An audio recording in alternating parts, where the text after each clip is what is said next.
दोस्तों, एक्टर दिलीप कुमार साहब को ट्रेजेडी किंग के नाम से बुलाया जाता था और बड़े पर्दे पर उनको रोमांस का प्रतीक माना जाता था।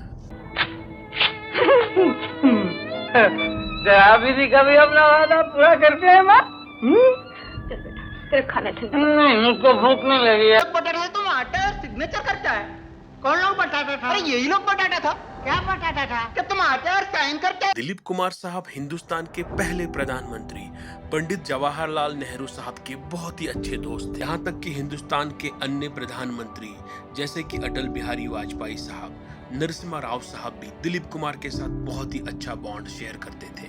दोस्तों, बताने वाली बात यही है कि क्या कुछ नहीं था दिलीप कुमार साहब के पास और उनकी सेवा में हर एक चीज होती थी, पर बहुत ही कम लोग इस चीज के बारे में जानते हैं कि दिलीप कुमार साहब इंसोम्निया से पीड़ित थे, यानी कि रातों में नींद न आने वाली बीमारी से पीड़ित थे। दोस्तों, इस चीज का खुलासा दिलीप कुमार साहब की पत्नी सायरा जी ने किया। सायरा जी ने अपने इंस्टाग्राम अकाउंट पर एक पोस्ट डालते हुए इस बात का खुलासा किया कि कैसे दिलीप कुमार साहब को पूरी रात नींद नहीं आती थी और वो पूरी रात करवटें बदलते रहते थे जब तक कि सुबह नहीं होती थी।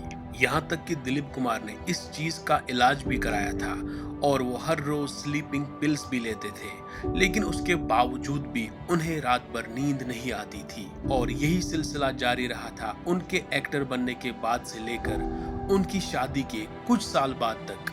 सायरा जी ने ये कहा कि जब शादी के बाद हम एक दूसरे के लिए अपरिहार्य हो गए तो दिलीप कुमार की ये बीमारी मैजिकली खत्म हो गई और उन्होंने टाइम पर सोना शुरू कर दिया। दिलीप कुमार साहब बरसों तक नहीं सोए थे और अचानक से उनकी जिंदगी में इतना सुकून आना उनके लिए 7 जन्मों की दौलत से भी ज्यादा था।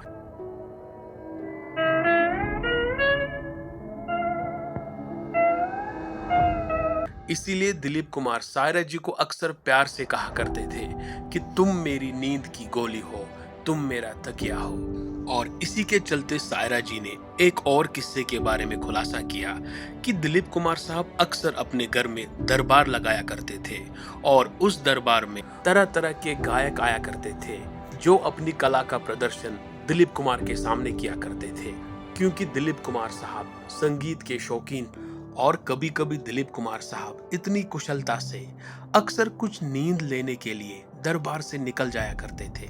और एक शाम की बात है जब दिलीप कुमार दरबार से निकलने के बाद अपने कमरे में सोने के लिए आए और सायरा जी को वहां न देख दिलीप कुमार सो नहीं पाए, तो दिलीप कुमार ने कागज की एक पर्ची निकाली और उस पर लिख डाला, feeling sleepy, what do you suggest aunty, yours 100%।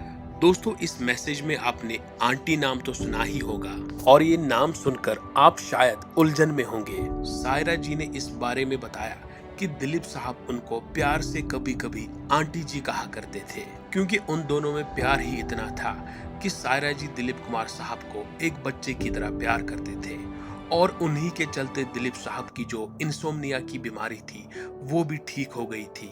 और इसीलिए इतना लाड प्यार मिलने के बाद दिलीप साहब कभी कभी अपनी पत्नी को आंटी जी के नाम से बुलाया करते थे। दोस्तों, ये वीडियो कैसा लगा कमेंट सेक्शन में जरूर बताइएगा और चैनल क्रिएटिव लाइफ को सब्सक्राइब करना नहीं भूलना।